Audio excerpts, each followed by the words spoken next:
আজকের দুপুরের খাওয়াটা তো একদম জমে গেছে। কচুর ডাঁটা দিয়ে ছোলা, মোচা সিদ্ধ। নমস্কার বন্ধুরা, আমার আরও একটা নতুন দিনের নতুন ভিডিওতে আপনাদের মোস্ট ওয়েলকাম। সকাল সকাল তোমাদের দাদা বাজার থেকে মাছ কিনে কেটে ধুয়ে এনে দিয়েছে, সেগুলোকে আমি এখন ভাজতে দিয়ে দিয়েছি। আর এদিকে আমরা টোনাটুনি রান্না করতে শুরু করে দিয়েছি। ওদিকে আমি মাছ ভাজছি আর এদিকে তোমাদের দাদা সবজি কেটে দিচ্ছে। এই গরমের মধ্যে উনুনে রান্না করতে তো প্রচণ্ড কষ্ট হয়, তাই এখন আর উনুনে রান্না করি না। উনুনে যখন রান্না করতাম নিচে মা সবজি কেটে দিত, আর এখন তোমাদের দাদাই সবজি কেটে দেয় আমাকে। এখনও পর্যন্ত আমি তো জানি না কোন তরকারির জন্য সবজিটা কেমনভাবে কাটতে হয়। তোমাদের দাদা তো সবজিগুলো খুব সুন্দরভাবে কেটে ধুয়ে আমাকে এক এক করে গুছিয়ে দিচ্ছে, আর আমার কাছে বলছে এই পেঁয়াজ আর লঙ্কাটা দাও, ওটাও কেটে দিই। মানে সব কিছুই ও আমাকে আজকে গুছিয়েই দিচ্ছে। আমি শুধু খুন্তিটাই নাড়লেই রান্না হয়ে যাবে। মুখে ভালোবাসি ভালোবাসি তো সবাই বলে, বাট কাজে কতজন করে দেখায়।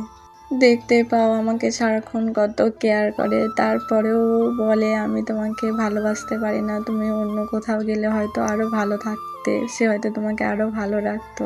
বাট আমি এটা বিশ্বাস করি না।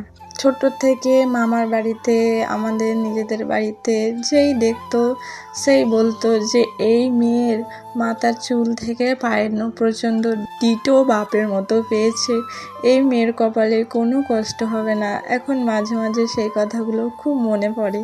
যাই হোক, ভগবানের আশীর্বাদে আমি এখন অনেক ভালো আছি। আমার শ্বশুর বাড়ির প্রত্যেকটা মানুষ অনেক ভালো, আমাকে অনেক ভালোবাসে, অনেক স্নেহ করে।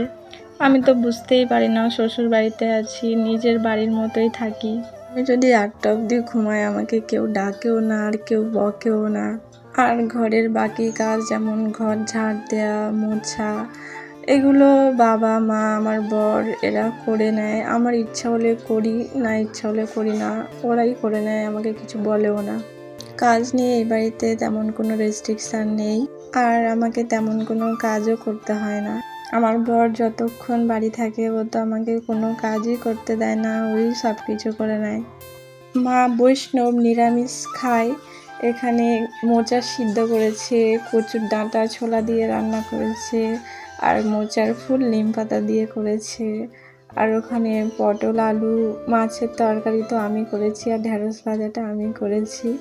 আজকে দুপুরের খাওয়াটা তো একদম জমে গেছে আমার। ভিডিওটা এখানেই শেষ করছি। Bye bye.